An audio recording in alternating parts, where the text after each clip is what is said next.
Ya, bersama dengan Yang Mulia Dr. Alia Zuhaidah binti Haji Shazli. Beliau merupakan pegawai perubatan yang memang specifically tentang dos penggalakan ini, dos penggalak vaksin ini. Jadi doktor, Assalamualaikum doktor. Waalaikumsalam. Selamat datang ke ruang set Terampai Pagi kami hari ini. Terima kasih atas jumpatannya. Jadi inginlah kita ni menanyakan sedikit tentang COVID-19, vaksin dan sebagainya. Tetapi the main question untuk memahamkan dulu, kadang-kadang frequently asked question, Pak. Apakah vaksin ini sebenarnya? Silakan doktor. Okey. Terima kasih atas soalan yang diajukan Datua. You're quite right. Okay? Sebagai pembukaan untuk tajuk kita pada pagi ini bertepatan soalan Datuk pembergaan mengenai dos penggalak vaksin. Okey. So better start dari awal memahami apa dia vaksin yang maksud dengan vaksin Datua. Okey, vaksin ini actually sebenarnya satu produk. Okey, ia dihasilkan daripada keseluruhan atau sebahagian daripada struktur virus atau bakteria lah. Yang mana bakteria ataupun virus ini sudah dimatikan ataupun dilemahkan. Okay. Ada juga some vaccines ia dihasilkan daripada subunit protein dari virus tersebut. So itu strukturnya.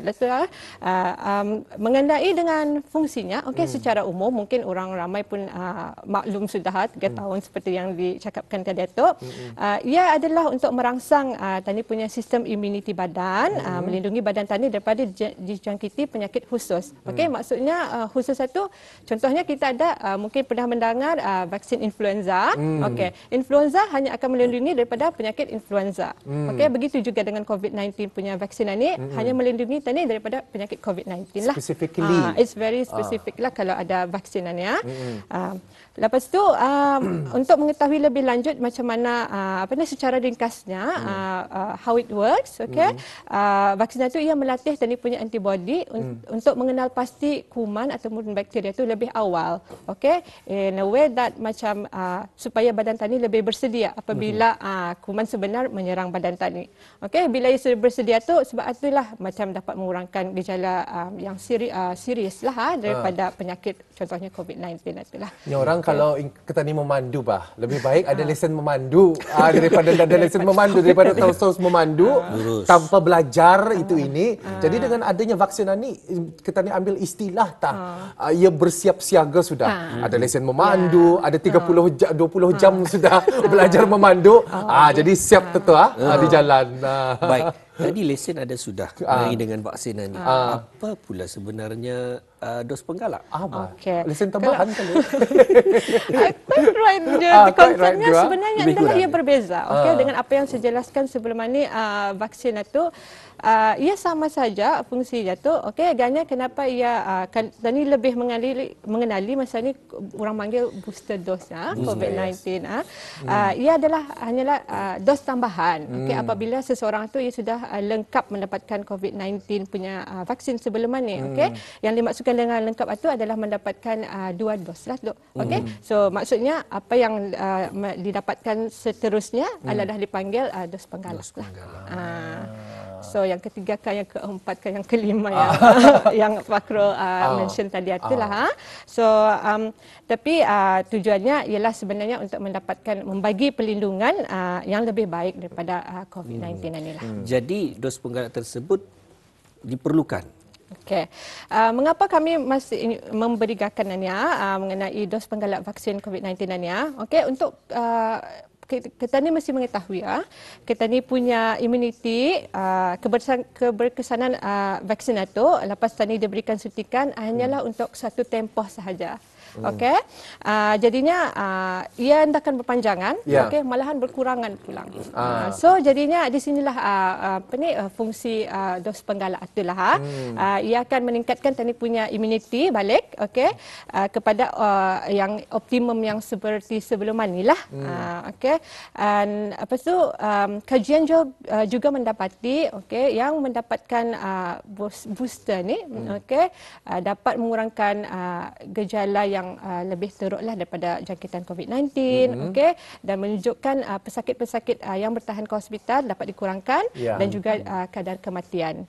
Okey, sebagai tambahanlah juga ini saranan untuk memberikan pemberian dos vaksin penggalaan ni adalah daripada Pertubuhan Kesihatan Sedunia WHO tu yang sudah mendapat nasihat daripada kumpulan pakar penasihat strategik ataupun SAGE lah kami panggil. Kadang-kadang ada kekeliruan juga di antara ketani bila sebenarnya ketani digalakkan untuk mengambil dos penggalakan ni kerana tidak ada rangka waktu yang ditetapkan.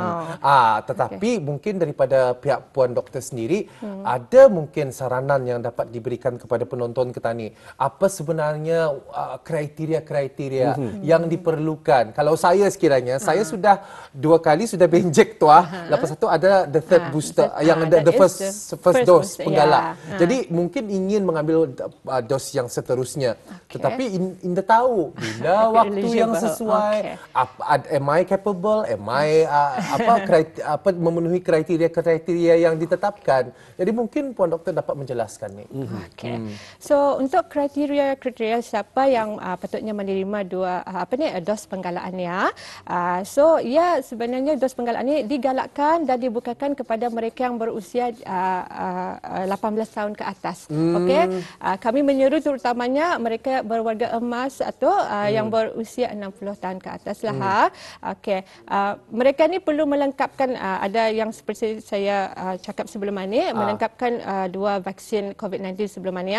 Okey, and then mereka yang pernah dijangkiti ataupun sembuh daripada COVID-19 dalam jangka masa 6 bulan kebelakangan.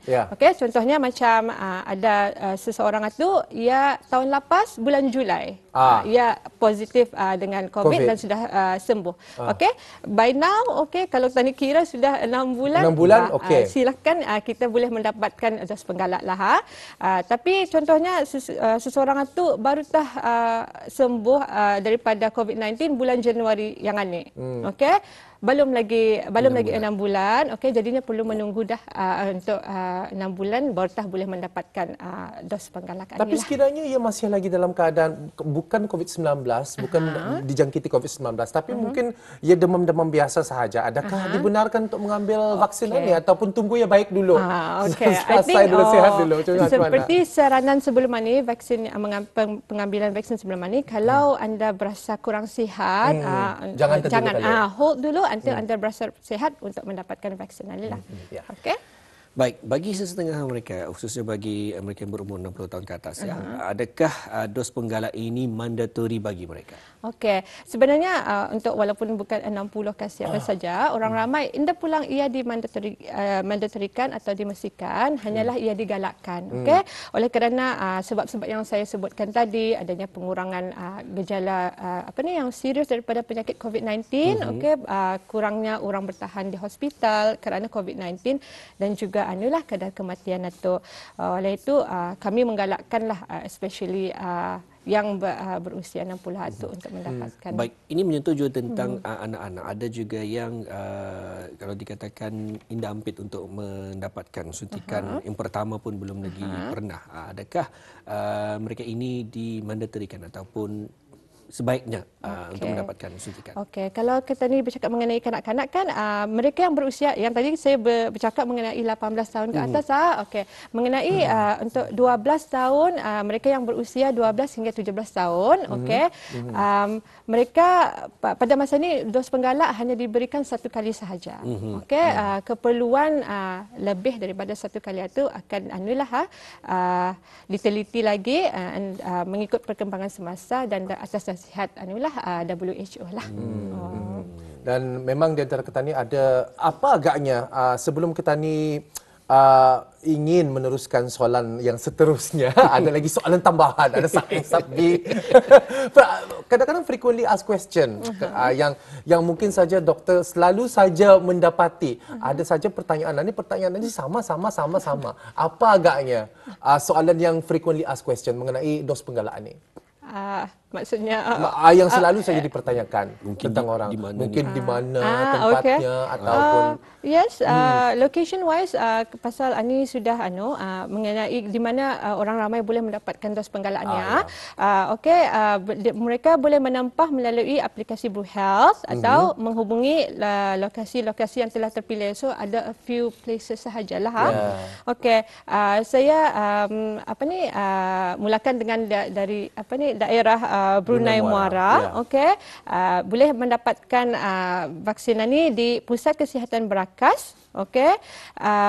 Melalui diorang boleh menempah perjanjian melalui aplikasi Blue Health. Perjanjian bagi mendapatkan dos penggalak dibukakan pada setiap hari Isnin hingga Khamis dan Sabtu pada waktu bekerja iaitu 8 hingga 11.30 pagi dan waktu sesi petang 2 hingga 4 petang.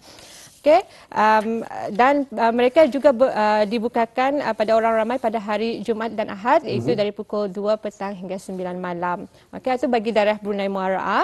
Untuk daerah Tutong, dos penggalak didapati di Pejabat Kesihatan Tutong dan pada waktu bekerja sahaja.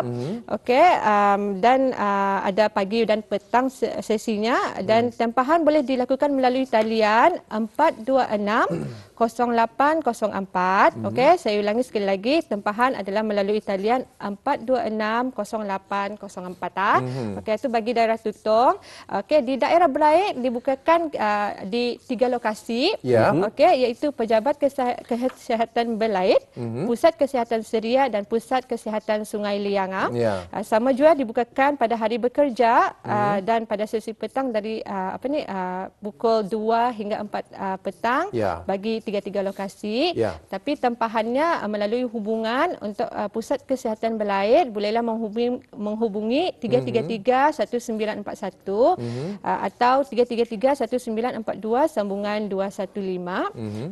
Pusat Kesihatan Seria melalui talian 3222-651 dan bagi Pusat Kesihatan Sungai Liang di talian 323-0498. Dan lastly daerah Temburong ketinggalan juga ada tempatnya ada satu saja di Pejabat Kesihatan Temburong yang beroperasi masa waktu bekerja juga melalui talian 522-1280. Tapi kalau di Temburong tu Khamis dan Sabtu sahaja beroperasi Betul.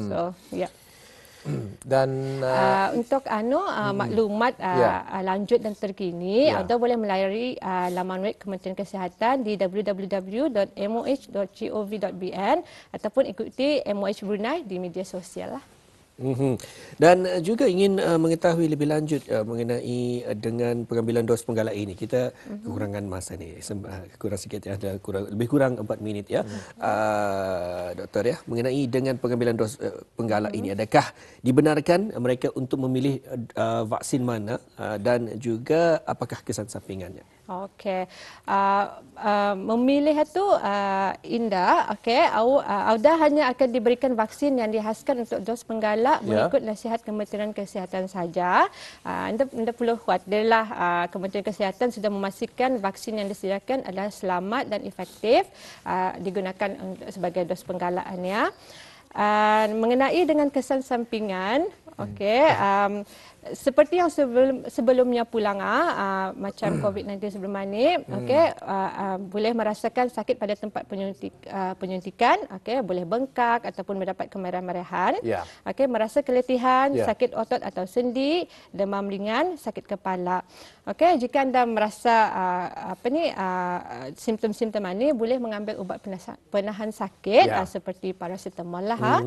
Tapi semuanya seluruhnya adalah ringan sahaja dan akan boleh baik dengan sendirinya. Tapi kalau anda berasa teruk, kurang sihat itu dinasihatkan untuk ke klinik berdekatan lah. Baik.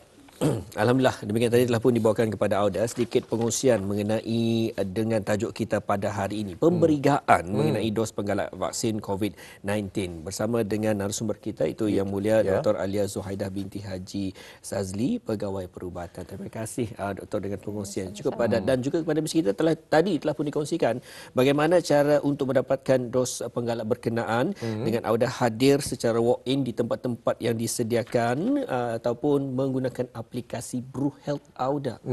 Gunakan aplikasi tersebut untuk mendapatkan dos penggalak COVID-19 Dan kita tersebut. percaya saja di ketiga-tiga daerah, daerah Brunei Muara, Tutong dan juga Belait, ada Isnin hingga Khamis dan juga Sabtu. Tetapi beza pula di daerah Temburong, hanya Khamis dan Sabtu sahaja beroperasi. Dan kepada bis kita yang ingin mengetahui secara lebih lanjut, ada cara-caranya, iaitu di www.moh.gov.pn.